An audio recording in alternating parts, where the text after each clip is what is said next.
Your pager.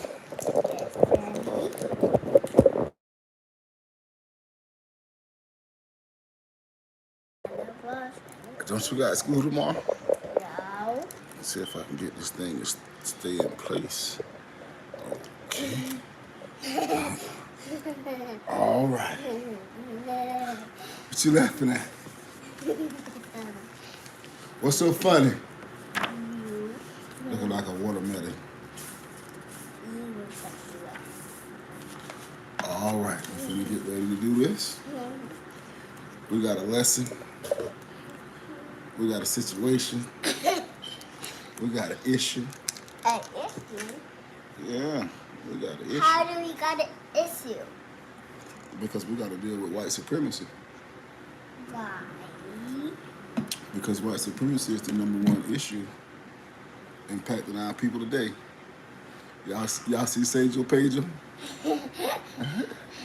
Y'all see Sage your pager? And guess. That's Daddy Baby. Sage. Yes? Don't you have school tomorrow? No. Yes, you do. No, I don't. Today is Monday. Tomorrow is what? Saturday. No, it's not Saturday. Tomorrow is Tuesday. You know that. I don't know when it's Saturday or Monday or Tuesday or Wednesday. Yes, you do. Why you won't go to sleep? Because I don't have any school. All right, we're going to discuss some very serious topics tonight. I wanted to do this on YouTube Live, #1, because I could save it and it could always be there for everyone to go back and see. #2, because as you know, I'm in Facebook jail, which automatically prohibits you from going live on Instagram. So YouTube is the only place I can go. Apparently my statements and opinions are unacceptable. So tonight we're going to be talking about the United States of white America, and we're going to, Sage, go. Get you a popsicle and go to sleep. I can't go to sleep. I need a popsicle. Eat the popsicle first, go in there with mommy, and then go to sleep, okay?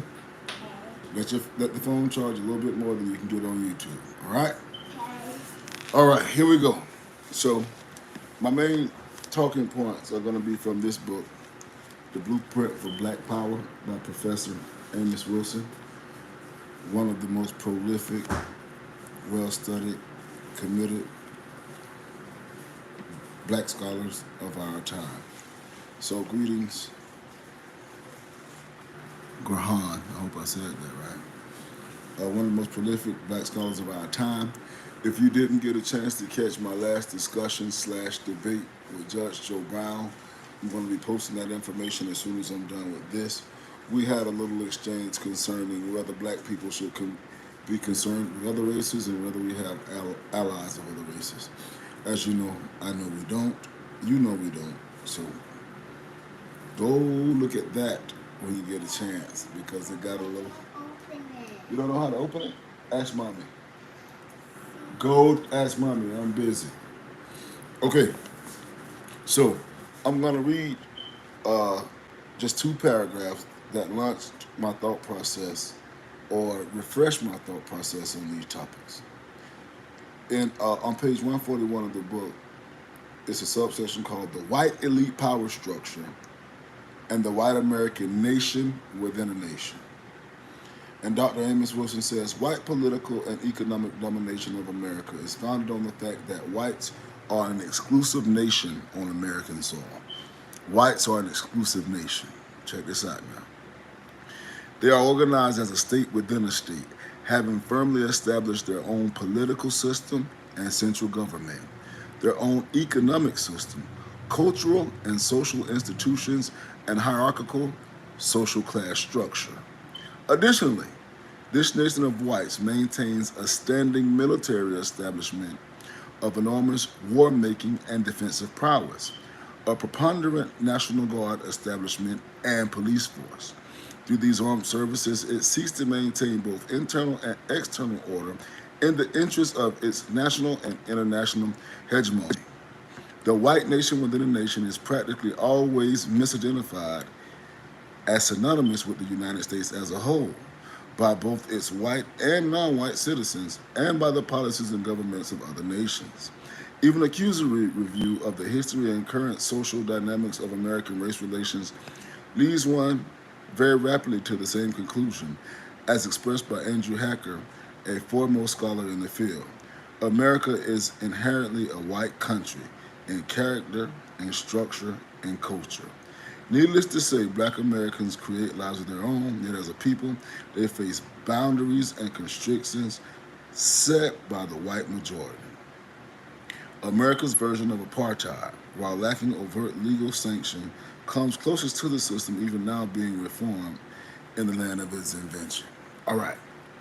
So, what Amos Wilson is saying here is that the United States of America, in its intentions, its aims, its impact, policies, legislation, economic system, is really the United States of white America. We're not included. When someone looks at the U.S. and they say this is U.S. policy, when they say this is what America aims to do, this is American interests abroad, they're not talking about all of us. They're talking about this is white American interests abroad. This is what white Americans want to see done. This is what the white ruling class of America wants to do. It's not our interest. Do you hear me? It's not the interest of black people. It's not our aim. We wouldn't have went over there and hung Gaddafi, although maybe we should have. We wouldn't have went over there and bombed Iraq, invaded Afghanistan. If black people had a say, if we were a part of the essential composition of this nation, we wouldn't have done any of that. So when people hear USA, the real decision makers, the real fabric, the real makeup of this nation and its direction, they're talking about white America. So they should call it the United States of white America because we're not included. We don't have any say. Even when they put Colin Powell in, that was just a little puppet, a little black face, what they call a token. So we got to understand that anybody running around here talking about our nation, one nation, any black person I'm talking about, I'm talking about our nation, our government.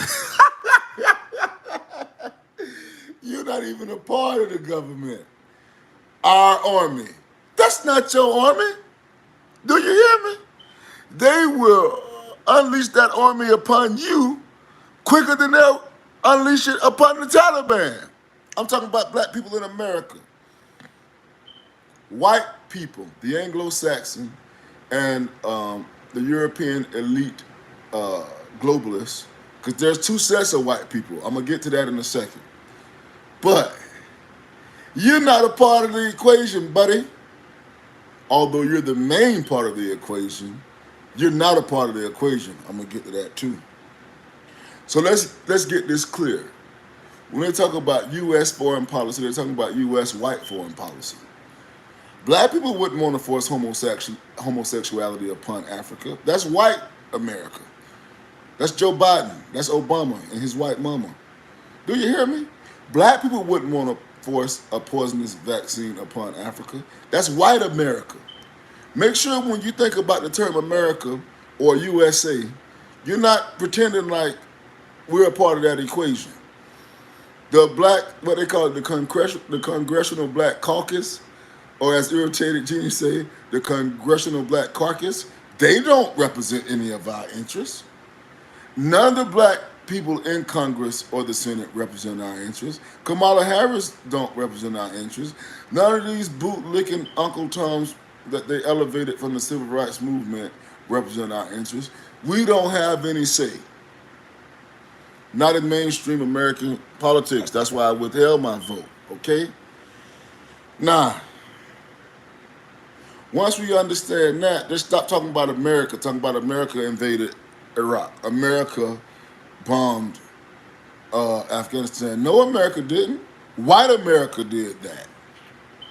European America, Anglo-Saxon America did that. Or either liberal, globalist, Zionist America. There's two different white Americas. We're going to get to that in a second. So that's number one. Whoa! little system here, and this iPhone is heavy as hell. Let me see if I can fix this. God, this thing is big. It's bigger than my Hellcat, which I've been catching hell about since I bought it. My phone is bigger than my gun. Okay, there we go. We should be good to go. By the way, that's Robert F. Williams right there with the Black Guard. If you don't know about Robert F. Williams and the Black Guard, go research it. By the way, I got my shotgun right here, 12 gauge pump action. Okay, I believe this is the best home defense system in the world. Because I don't want to be shooting my AK in the house. And then I got my FN 57 right here. I know Ruger tried to copy it, but it's not as good as the FN. So if anybody wants to interrupt my broadcast and come through my door, I got something for them. All right, let's get back to my next paragraph. I'm going to read one little section here. It's not even a full paragraph. And this is going to launch us into our full discussion. And it's talking about the way that the ruling white elite, wealthy class, the way they socialize their children, in particular their boys, so that they become staunch, ardent, believing defenders and promoters of the status quo, meaning whites on top, blacks on the bottom, enormous wealth disparities. Their children are indoctrinated socially, educationally, mentally from birth to accept, legitimize, promote, and defend this system. And this is how Dr. Amos Wilson puts it in his book. Thus, the idea of taking boys in particular away from their mothers and placing them in barracks, they're talking about, they send their kids off to these boarding schools, elite boarding schools with more resources and more impact than some colleges. Putting them in barracks where their identities were stripped away begins to make sense. They send their boys away to these boarding schools to have them made in their likeness and image of the ruling elite. These boys were meant to become soldiers for their class. Listen, these boys were meant to become soldiers for their class. They send you off to this school so you become ideologically, mentally, culturally a soldier for your class. And I'm going to put it in race because this is your ruling white upper class. And to be combat ready, meaning anything that's going to threaten the position of the white elite at the top of the social structure, economic structure. You're going to be ready to combat that, sabotage that, attack that, disorient that. We're going to be training you to protect our position. Don't this sound good? Okay? They had to be made tough. Do you hear what the Europeans are doing to their children? They're making them tough. Loyal to each other, meaning we are the rich, white, ruling, conservative elite, right wing. And because it's two different types of white people. I'm going to get to that in a second. Loyal to each other. This is what they're learning in their elite academic institutions from birth, from cradle to the grave. Again, now that's going to be the title of the lesson that RBG, Zeke, and Shotgun Shamara are going to present at our next BPM study group on this Saturday. But the indoctrination process starts on them and it starts on us. Man, we finna get into something tonight. We coming from the blueprint. Okay? They had to be made tough, loyal to each other, and ready to take command without self-doubt. What that mean? If you're a soldier for your class and your race and your people, and we are indoctrinating you, we training you up, you're a soldier. Whenever the leadership, whenever your OG, whenever your commander, whenever those that are currently leading your class or social group, whenever they say it's time to go, you can't be doubting yourself. You got to take the orders and let's go. We see a threat. Well, what was a threat that the European never saw? They saw the Nation of Islam, Elijah Muhammad producing real men. They had to act. Okay. Before that, they saw Marcus Garvey. Okay. Creating real men, creating economic empowerment institutions, creating a way for us to trade abroad and to leave and go back home. had to act. When you are a soldier for your class or for your group, and you have class consciousness, that's another huge topic that Dr. Wilson speaks of in this book, then you act when it's time to act. Whoa, whoa, whoa. You're giving these black Africans in the middle of America an identity, an ideology? You getting them organized? Hell no. We're not going to allow it because that's a threat. Okay? So they're training their boys. Let me just speak on this for a second. Let me look at my notes so I make sure I don't get ahead of myself.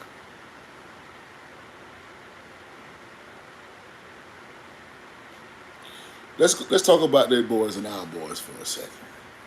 They training their boys to be soldiers, to protect their class. It says tough, loyal to each other, and ready to take command. What are we training our boys to do? Huh? Let's take the good black parent, the good educated black parent. Let's say middle class household. With the mom and the dad in the house, or either just the mom or either just the dad. We training our boys to get a damn job in white America. Do you hear me? We training our boys to be not threatening, to get the high accolades and degrees in these white institutions or these so-called HBCUs, which are still white institutions, to go into corporate America and make something of yourself. Get out of the hood, or if you're in the middle class, move to a white suburb.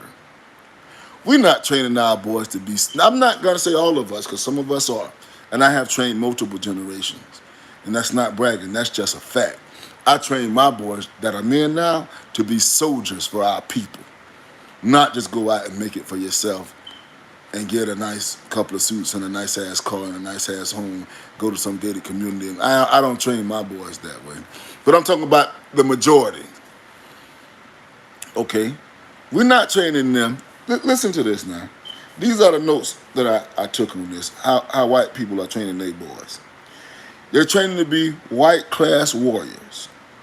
They're teaching them white nationalism, like I just said, a white nation within a nation. They're teaching them capitalism as a superior economic system in the world, meaning America has the best economic system. We have the best political system. This is what they teach their children. We have the best of the best. There's nowhere better than us. And if you don't love it, you can leave it. This is the type of pride, arrogance they put into their boys. But that's a good thing if you're training warriors. And they're teaching them to make war in all areas of human activity. What do I mean by that? They're going to teach their boys that you're going to dominate in business. Dr. Amos talks a lot about the white businessman. You're going to dominate business. You're going to dominate politics. You're going to dominate entertainment. You're going to control sports, which is entertainment. You're going to dominate the law, the courtrooms. Every area of human activity, you dominate it and you influence it in favor of your class and your race. Right? Okay, now what are we teaching our boys?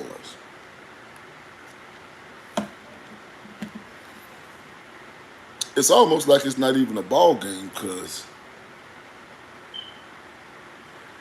if you look at what we're teaching our boys, it's going to put them in a position to be subservient all over again. Because if they teach that, let's go from the hood perspective right now. Most of the boys, this is not a stereotype, this is true.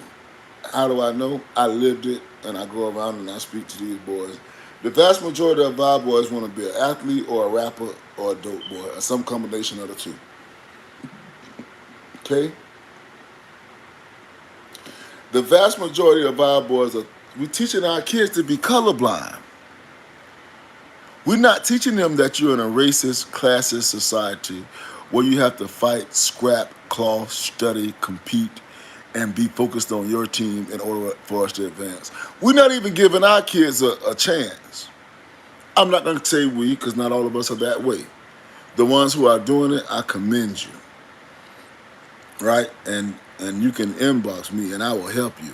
My daughters know what's up. So I'm not going to say all of us. I'm speaking about too many of us. Right? If they're going to train their boys from birth If they're gonna have them in institutions and send them off to boarding school, then they're gonna send them off to Harvard and Yale, Princeton, where they're gonna have their ideology reinvigorated, reinforced. But we teaching our boys that there is no color, and we can all just love each other. How in the hell are we gonna win? Okay, now let's go to the next step.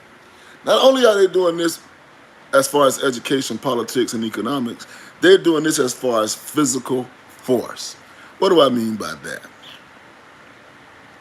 They're teaching their children at 5 and 6, 7 and 8, girls and boys, how to shoot. They're teaching them combat. They're teaching them survival.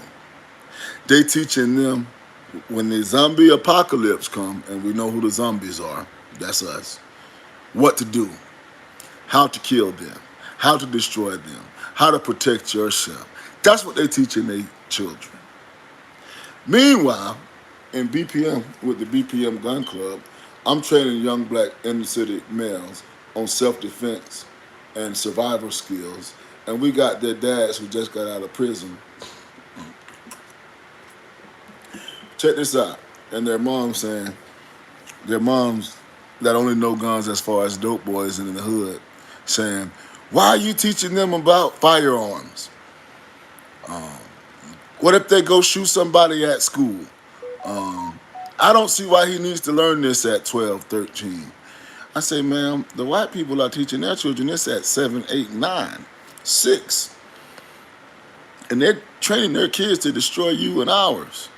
Our kids deserve to have knowledge of firearm safety, responsibility, the seriousness of what it means to protect and defend yourself and your family. I'm not teaching them, and you wouldn't imagine how much hell I caught. We're not in a mindset to compete or fight. And we're not teaching our kids to compete or fight. And if you don't want to compete or fight, you can't win. Right? They training their kids to be soldiers for their class and their race. And we training our kids to be subservient. Check this out. We training our kids to be subservient workers, employees. Not employers, employees. Not all of us, but too many of us. Some subservient employee consumers that are completely dependent upon Europeans. Meanwhile, they're training their kids for global domination. Now, when are we going to take that into account? I asked Journey the other day what kind of business would she start. She told me she's going to start a business training dogs. She said they're going to train the dogs and make the dogs obedient and intelligent. I said, hey, as long as you're thinking about being a business owner and creating a profitable enterprise that puts you at the mercy and whim of no other people, then that's good. Think about that.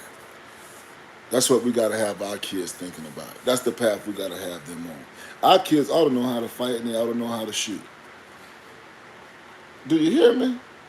They should have the ideology that they know the difference between who to fight and who to shoot. Because it is a war zone in a lot of our inner city communities, but that's an ideological issue. And only black manhood can step in and impact that. Only real black manhood. Not gender fluid black manhood, not D. Ray McKesson, not none of that. It's going to take real black manhood. All right, so I really wanted to speak on that. What are we teaching our youth compared to what they finna go up against?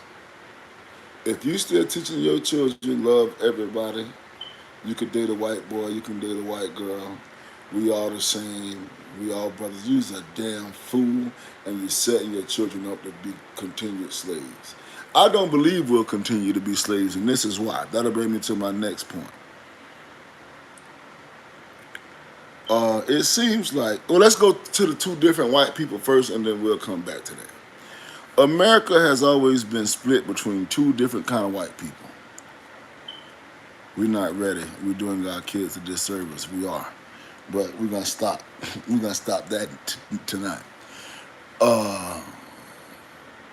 Two different kind of white folks. Let's go into it.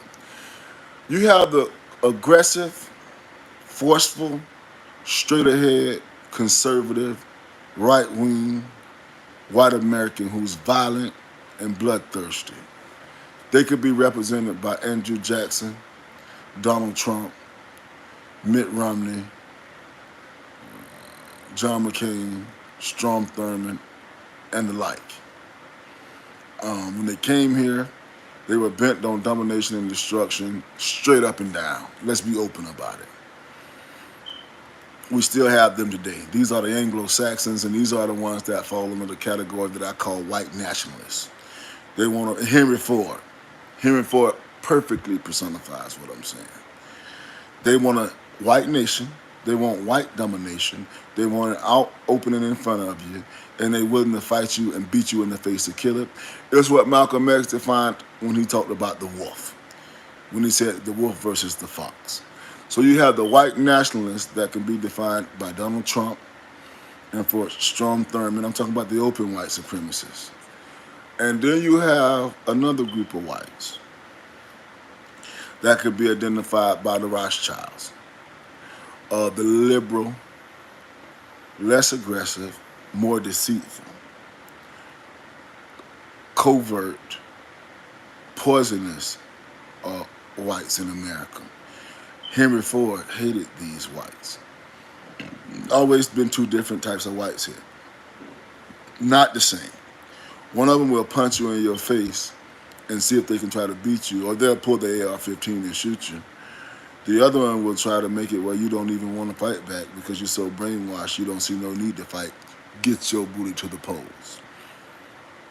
It's two different kind of white Americans. And you got to understand that these white Americans, these two different groups have always been at war with each other.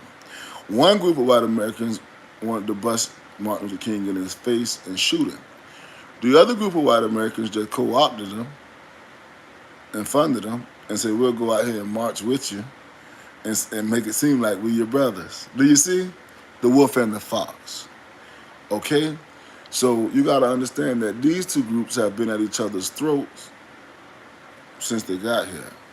And Henry Ford was very adamant about his group of white Anglos versus the other group of globalist, elite, liberal whites that he felt were going to be a great detriment to the country. So you got to understand there's two different kind of white people, but both of them are bent on the domination of the black African, the original man that was stolen and bought here. Now this is the issue now. This is why I say, now you got your two groups of white Americans, right? Here's what they agree on. That black American, that black descendant of the prisoners of war who built this country, they must be kept poor, ignorant, subservient, separated, disorganized, angry at each other. They must be kept in that state. They agree on that. Now, one person says we'll beat them down, keep them poor, tell them they ain't shit, and marginalize them. The other group says we'll pretend like we're their friends and just undermine everything they try to do. So that's the only thing they disagree on is how to do it. But they both agree it must be done. But why? And that's why I don't believe we can remain subservient. Because why? If you have a group of people, what's up, Miss Donna C? If you have a group of people that you bought here, listen to me now, let's just put logic behind this. And you had 400 years to break them, remake them, destroy their whole thought process, defeat them, rape not only their women, but their men and their children, completely remake them into a Frankenstein. If you had 400 years to do it, do you hear me? They had no defense, legal, they outmanned, they outnumbered, they tried to fight back, and you were able to quell their various rebellions. Why would you still feel the need today to spend billions upon billions to indoctrinate, spy on, infiltrate, beat, shoot, kill? Why would you still feel the need to do that? You should have them broken by now. Do you see me? When you got somebody broke, when you got somebody bent on your will, You don't have to watch them no more. Do you see? If it's been all this time and you still afraid of what I can do, then you know something. You know something, right? You still worried about little old me? You got me in your country outnumbered. You took me away from my original language and my original religion. I don't have any tanks and nuclear bombs like you have. You can send your police into our hood and you do it, and they'll arm you. You got us fighting and shooting and killing each other. Why are you still worried about little old me? You ought to leave us alone now. But the fact that you still need to spend trillions of dollars to keep us confused, do you hear me? To put little Nas X, Medea, these are millions you spending to keep us indoctrinated the wrong way. What are you worried about? What are you afraid of? It's just little old me. I don't have the National Guard. I don't have the Marine Corps. I don't have the Navy SEALs. I mean, why are you still worried about little old me? And when I say me, I'm talking about that original man, that descendant of the African prisoners of war that built this country. Why are they still worried about us? You spend all this money to make a infiltration group called Black Lives Matter to disorient our movements. You plant spies in everything we do, going from Marcus Garvey to the Panthers to every movement we ever had. You spend money trying to indoctrinate us with filthy, disgusting music and filthy. You portray us as the worst in every movie. You make us the face of criminality, even though we don't come in America and open up spas that are really whorehouses. But you make us the face of all criminality, but you spend money to take care of criminal illegal immigrants. You do all of this. Why you put so much emphasis on this? Do you hear me? Let's think about it like this. When the Patriots had their dynasty, when they were winning all the Super Bowls, they weren't sitting around worried about the Cleveland Browns because the Browns wasn't no threat. Huh? They weren't sitting around worried about the Cleveland Browns because the Browns wasn't no threat. But somehow, for some reason, despite everything you did to us, you still scared. What that tell me? All right. That tell me, even though you done convinced us to call ourselves by filthy names, niggas and bitches, dogs. That's my dog. That's my bitch. That's my hoe. That's my nigga. I'm not going to use any of those terms in relation to my people anymore. I made a vow. But they've convinced a lot of us to use those terms. You convinced us that filthy, disgusting music, right? That's black culture. When rap was never that before you got a control of it, okay? You convinced us of all this. You done your job. You sodomized us. You lynched us. You bombed our churches and our baby girls. You done your job. Why are you still scared? I know why. Because we haven't been broken. We can't be broken. And you know who we are. Who are we? We are God's chosen people. We are the original man. We are the creators of civilization. Okay? Going not back to ancient Kemet. I'm talking about ancient Ethiopia, Nubia, Kush, right? You know who we are because Herodotus knew who we are. Alexander the Fake, the so-called great, knew who we were. Plato and Socrates knew who we were. That's the reason that you had these Greeks trying to break into Africa. I guess they was the first illegal immigrants to study under our priests and our scholars. You know who the hell we are, but you got to make sure we never find out. And then there was a time when we had some big badass scholars, a whole team of them, and they were waking us up and they were telling us who we are. I'm talking about Dr. Clark, John Henry Clark. I'm talking about Dr. Ben, Sertimer, Diop. They were going around telling us who we are. John Jackson, do you hear me? Dr. Francis Cress Wilson, going around telling us who we are, waking our people up, not scared of shit. And your show tried to sabotage and undermine them, but they couldn't be stopped. They planted seeds that are still growing. But they were a threat to you. You killed. We had the scholar. You killed a lot of our best scholars. G.M. James that wrote Stolen Legacy. You killed him. That's how you know that book was off the chain. And then you killed the brother from Guyana who wrote that book, How Europe Underdeveloped Africa. You killed them. They all died sudden, mysterious deaths. Just trying to suppress who we are. You're scared for us to know who we are. But we're going to know. We're going to know. And once we know, we're going to go. Hey, man. You killed our scholars. George G.M. James, Stolen Legacy. You killed them.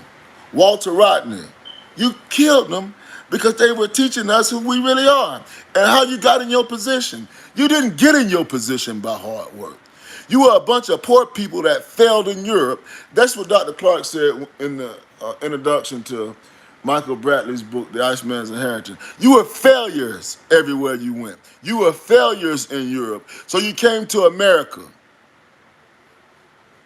to dominate somebody else's stuff and paint yourself as a success when you were nothing but an insecure failure. That's why you're the harshest, most repressive devil in the world. You were failures.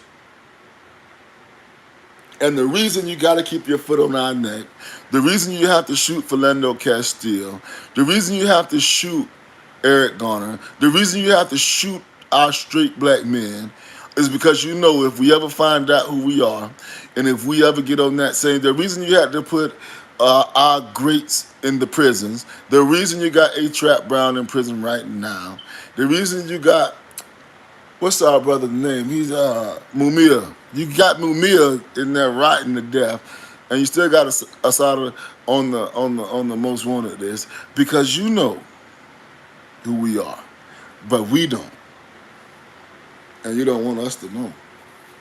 But it's going to be tougher and tougher for you to suppress it because now the battle lines are going to be drawn quicker. Okay? The battle lines are going to be drawn. And we're going to say, not only keeping us impoverished in the underclass, to keep us from knowing who we are. Because once we know who we are, the game is over. We are the most... Bro, let me tell you something, man. Black people, I'm talking about the descendants of the African prisoners of war who built this country. It's something special about us.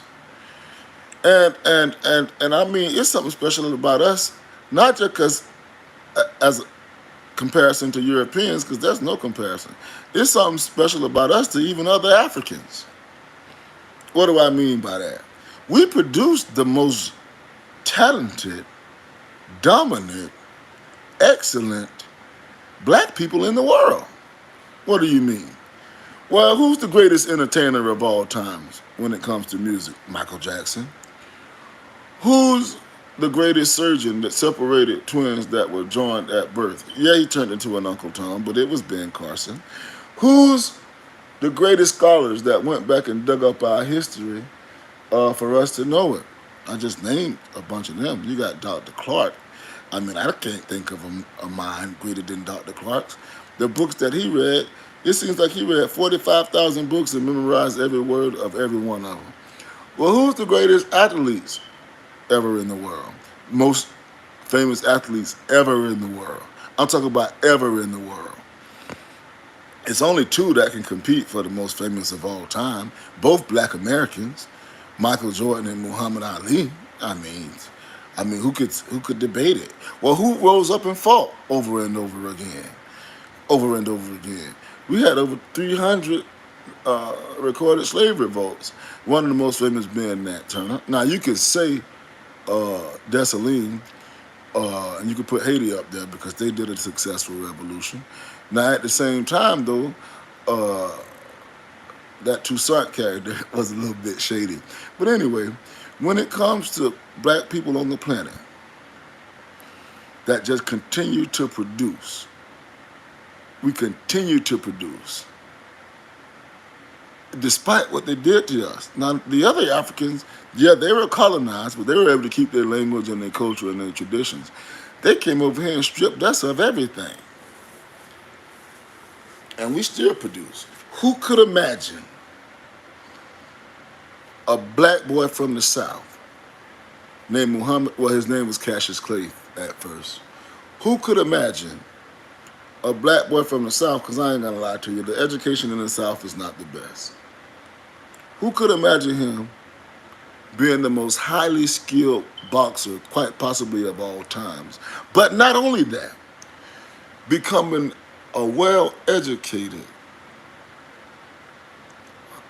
extremely awesome speaker, debater, philosopher, right?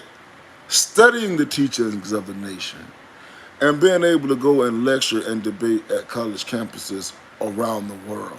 What about Malcolm coming out of prison to become one of the foremost leaders, scholars, debaters in the world? I'm talking about in the world. He did these things at Harvard. He went around, he went to Oxford. It's just something about us, man. We off the chain. We off the chain, B. So they know something, okay? Let me look back at my notes. It's some things they know. They know who we are. Now, I talked about that, two different kind of white people. Let me talk about this. It's different kinds of black people too. Okay, let's get to the bottom of this.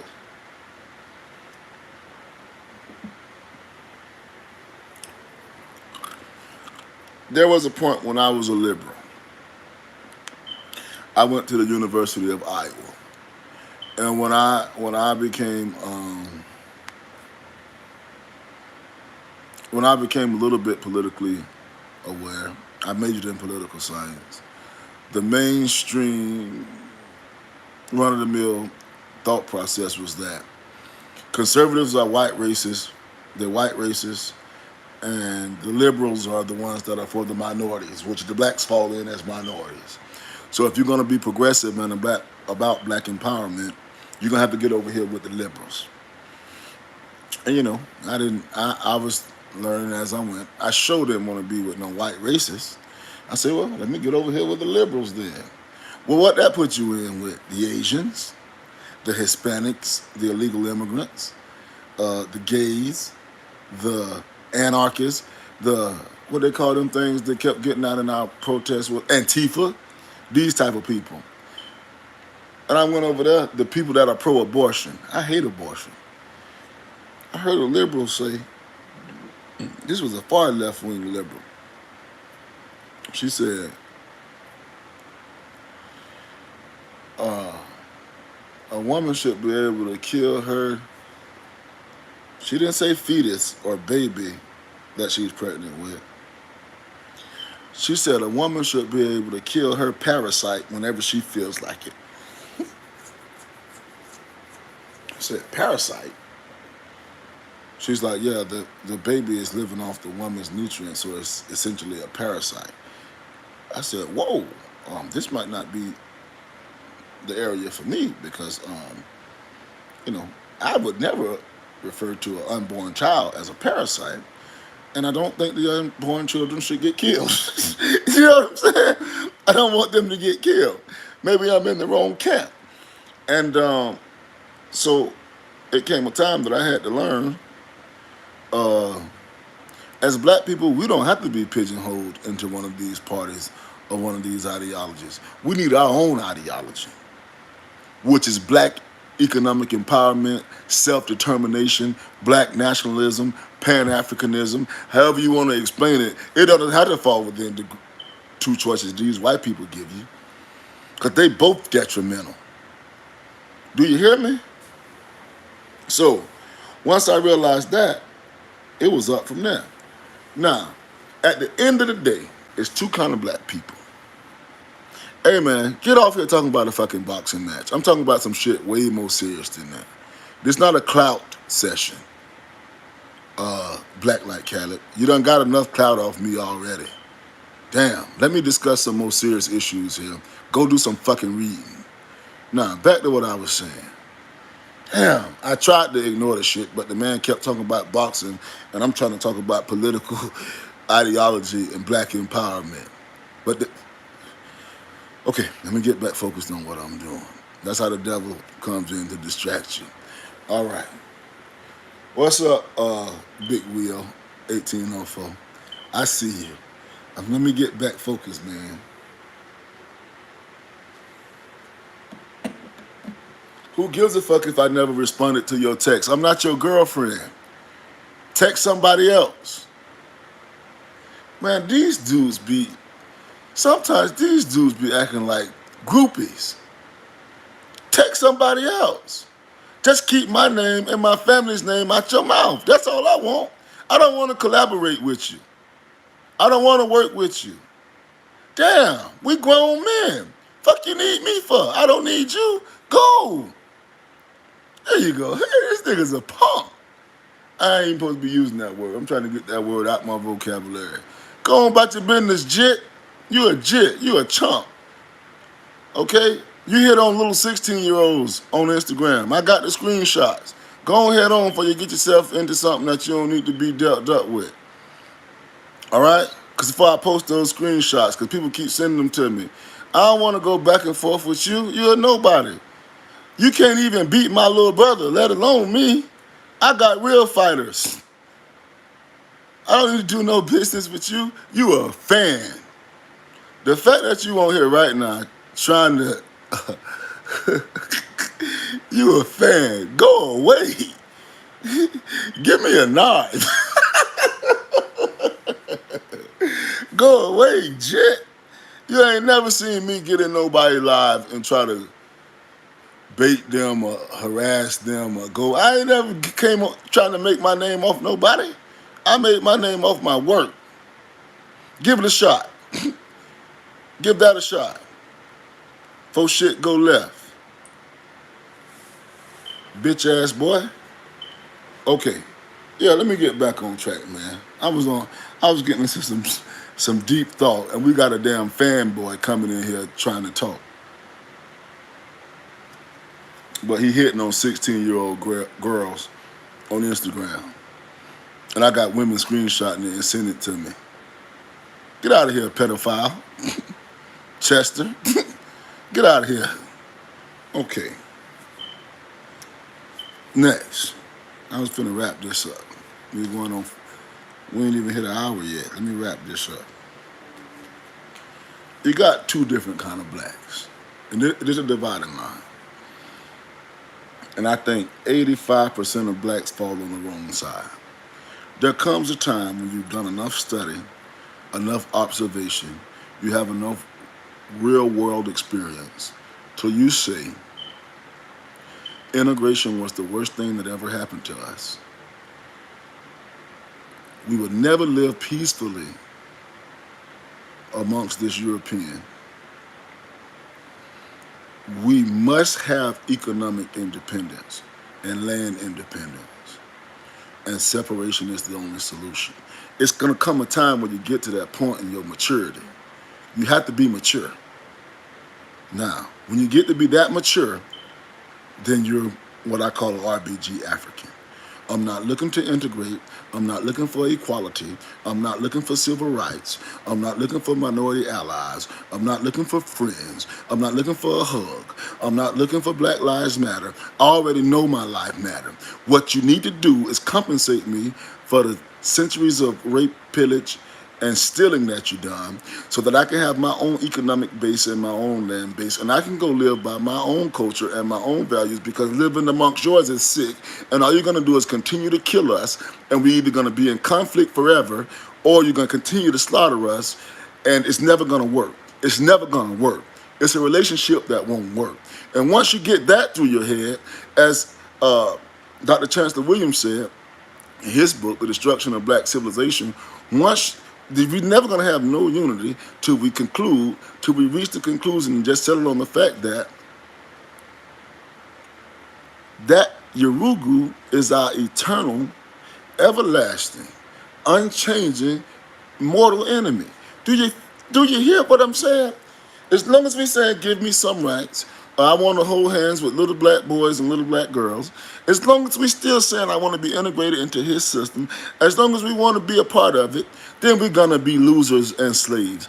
I asked Judge Joe Brown, and when we were in our debate, I said, you tell me of one time in one situation in one country or one nation or one city, one town, where the blacks and the whites lived together and the blacks were in power and the whites didn't have the power and everything was okay. It never happens.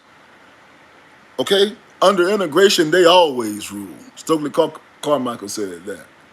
They always rule. They're not going to come amongst you and be powerless for any extended period of time. Now, when they came into ancient Kemet, and Chancellor Williams called these the Asians, when they came into Kemet, they were a minority for a second.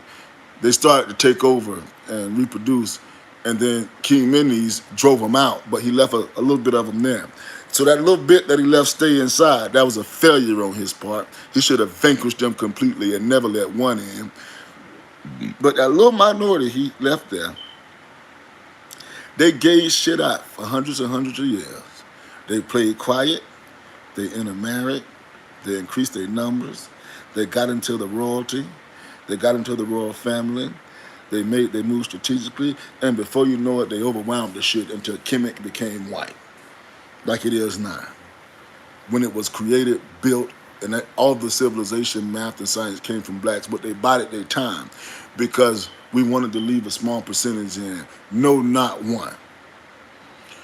Now, Chancellor Williams teaches us that whenever the African nations maintained a strict and stringent policy of exclusion of foreigners, they enjoyed peace, stability, and prosperity. Come on now, you got to read the destruction of black civilization. All right?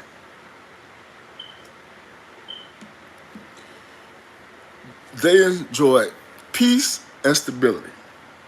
But he also says, whenever they allowed in these foreigners, these Eurasians or whatever you want to call them,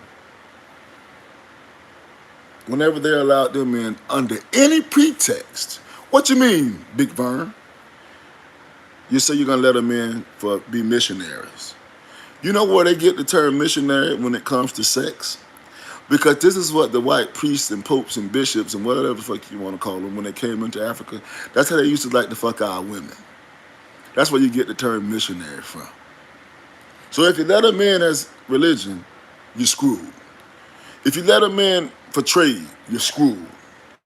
If you let them in because you think they can give you better irrigation systems, you're screwed. If you let them in because they say they're your friend and they just want to live in the country because they're hungry, you're screwed. If you let them in under any pretext, the eventual result, this is the main theme of the book, is that your nation is going to end up in disarray with them taking over your natural resources and you're enslaved. Okay? It's just the cold, hard truth. I didn't want to hear it. All right? I didn't want to hear it. Now, let's get to the bottom of it. You got black people who can accept that. Me, I can accept the cold, hard truth. Because guess what?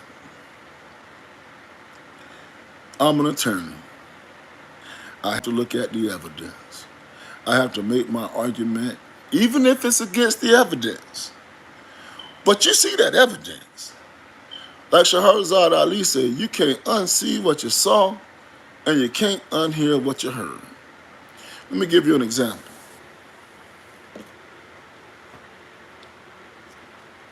There was once a raging and heated debate that's still ongoing, but we don't really have any fighters no more besides Barbara Ruder and Ashford Kwesi. There was once a heated and ongoing debate. It was very good to hear, brought out a lot of good information about what race were the ancient Egyptians, because they know that, and I don't like to say Egyptians, actually the ancient Kemites, the people of ancient Kemet, the land of the blacks. There was a huge debate because white people wanted to say that these people were white because the science and technology, the astronomy, medicine that they created, inferior black Africans could never do that, so they must have been white. And so They created an alternate history. You remember when they had Donald Trump in office and they started talking about alternate facts? Well, the European created this subject enthralled me for about a year, and my wife will tell you. I studied strictly this topic for just a year. And it enthralled me how the whites created an alternate history to take Egypt out of Africa. I mean, if you look at a map, it's still in Africa. But they created an alternate history. They created a term called sub-Saharan, where they cut off the north, the north part of the most north part of Africa, and said that's everything below that sub-Saharan Africa. Everything above that, we'll call that Middle East or Mediterranean. They just made shit up. Because why? We can't admit that the people of Kemet, the land of the blacks, were blacks. So we'll make some shit up. That European, they're doing it right now with the George Floyd trial. They're trying to say, they're just making some shit up. He didn't die because that man put all his body weight on his neck for 9 minutes on film and you saw it with your own eyes. That's not why he died. He died of a drug overdose. Just make some shit up. Make it up. That's European history. Make some shit up. Right? Make some shit up. Say it over and over again. Say, scholarly sources say, don't cite your sources, just say scholarly sources say, and make it stick. This is what they did with the history of ancient Kemet. So one day, I was reading one of Dr. Claude Anderson's book, and he said that black people created rock and roll, country music, bluegrass music. He said we created all that. I said, hell no, we can't create no rock and roll. We don't even listen to rock and roll. Hard rock, hell yeah. So I went and researched it. Little did I know, check this out. The European had created an alternate history. I'm just giving you examples of what he can do and what he does, so when you encounter it, you'll be ready, right? I said, blacks created rock and roll. I went and looked at it. The first rock album, the first rock and roll album that ever was put out, it was by a guy by the name of Ike Turner. I said, wait a minute. Ike Turner not a musician or nothing. He's just an abusive husband that beat the shit out of Tina. I seen the movie. Alternate history. That European had already said, we're going to present this man to you in a way that you will hate. We won't present to you his accomplishments. We'll present to you him as just a woman beater, an oppressive, abusive, toxic, masculine black male. And we won't tell you about his accomplishments, and you will eat that up. Do you hear me? So I said, Ike Turner put out the first rock and roll album, but well, who else was the other people we had? Muddy Waters, Howlin' Wolf, Chuck Berry. All of the originators of this genre were black folk. So I say, well, how Elvis the King? Because white people said so. I say, well, they sound familiar. If Imhotep was the first doctor and he wrote out 42 surgical procedures, and we had developed advanced science and medicine in ancient Kemet before Hippocrates was even born, thousands of years before, how Hippocrates become the father of medicine? Because white people said so. That's the only way. Well, if the ancient Greeks had to come into Africa to study under our Kemetic priests and our Ethiopian priests and our mystery systems, well, how are they the fathers of philosophy? Because white people said so. Do you hear me? Okay. Now, Michael Jackson, my sister just said Michael Jackson. They did an awesome job on Michael Jackson. Michael Jackson, and I told one of my boys this the other night. I said when it comes to music, writing, performing, and all around being an entertainer, Michael Jackson is the best there is, the best there was, and the best there ever will be. Do you hear me? I'm making that plain. Michael Jackson is the best there is, the best there was and the best there ever will be. That's a quote from Bret the Hitman Hart. Okay? But Michael Jackson, what they did was they said Elvis could never surpass Mike. Mike did things that are unbelievable. They said we'll create a whole new genre. We'll just take him out of rock. So we can keep Elvis as the king of rock. We'll make something new. We'll make a new category. We'll call it pop. Why you gonna make the new category? Because Elvis can't compete with Mike. But Elvis can't compete with James Brown, Sam Cooke, Muddy Waters, Hollywood. He can't compete with none of them. But let me tell you something. You let the white man tell it. You let the white man tell it. Elvis is the king of them all. Cocaine addict, white supremacist, punk ass Elvis. Okay, so why did I get off into music? Because it's the same old history all over again. We originate, we create, we study, we advance, we produce, and they come in and steal it. Look at ancient Kemet and Ethiopia, and I just want everybody to get a real clear grasp on this. Kemet is just a child of Ethiopia, firstborn daughter. Kemet didn't know nothing. They just a colony of the Ethiopians. The Ethiopians colonized it wasn't no such thing as the Middle East then. Middle East is a made up thing. So just remember, when we create, when we originate, when we advance, they come in and take. They don't create shit. Man, who said this the other day?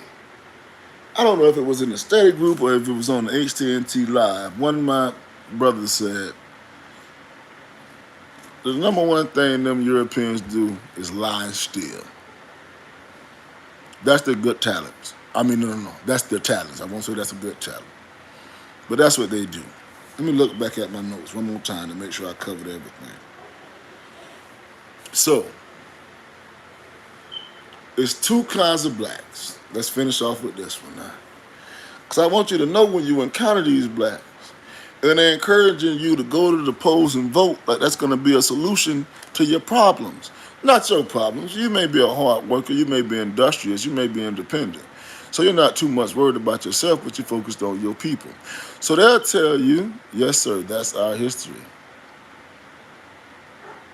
Willing to hear the truth. None of us ain't even willing to hear the truth.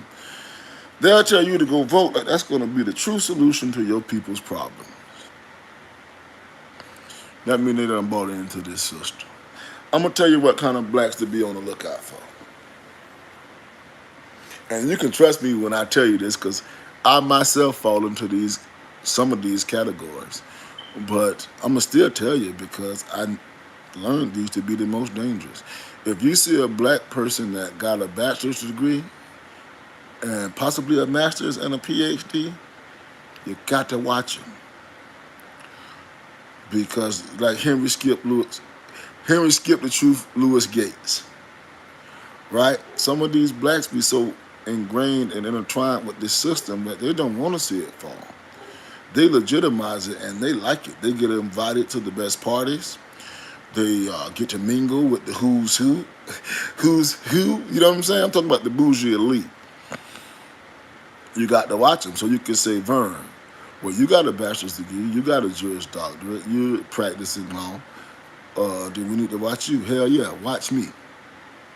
Because if you ever catch me telling you that voting is going to fix your problems, or being a Democrat is going to fix your problems, or get your booty to the polls going to fix your problems, then you slap the hell out of me. If you ever see me tell you to put away your guns because racism is over, if you ever hear me say, tell your son it's all right to marry outside his race, if you ever hear me say, we have minority allies, if you ever hear me say, we need to stop the Asian hate and stand up for the Asians, if you ever hear me say, we have to stand up for the illegal immigrants because we all in this together in the Rainbow Coalition. If you ever hear me say some of that shit, slap the hell out of me. I'm a bougie, elitist dumbass, just like the people I'm talking about. If you ever hear me say that shit, I'm guilty. Convict me. But if I tell you the truth, And if I tell you what Dr. John Henry Clark said, and what Dr. Claude Anderson said, and what Dr. Amos Wilson said, if I tell you the truth, what Elijah Muhammad said and Dr. Khaled said, then you don't put me in that boat with them. Nah, they won't quote Dr. Khaled Muhammad. I will. Huh? They won't tell you that you have no friends. Dr. Clark, I will. But if I ever go back on my word and say, well, some of them are good, we can trust some of them. If I ever go back on my word and say, you don't need no guns to protect yourself, just call 911. If I ever go back on my word, then slap the shit out of me because I've been compromised. Do you hear me? If you ever see, this is one thing I don't trust about Dr. Boyce Watkins. I judge people by their children. Okay? Now, if you ever see Journey, Sage, or Imani, or either one of my BPM males bringing over to my house a date, potential spouse, or spouse that's not the original black African, and I embrace that shit, then you cut me off immediately. Huh? You got to judge me by what I produce. And if I could produce a daughter, do you hear me? Because I only have, I'm talking about biologically, I only have 3 children that are mine. Little babies, 5, 3, and 11 months. And we just had our 11-month party last night. But I've raised generations of black males, so I count them in my lineage as well. If I can produce one of them in my lineage that I embrace, and I let them come back with a mate that's not an original African, and you see me embrace that shit, well, I ain't nothing but a hypocrite. And nobody should follow me. No true RBG Africans. All right? I'm making it plain. That shouldn't be allowed. How you gonna teach black family, black man and a black woman, and then your daughter come home with Billy Bob Thornton, and you bring him in the house and give him a drink and welcome him in? Shit. Okay, let's be real about this. I don't know how I got on this, but we were talking about some real stuff.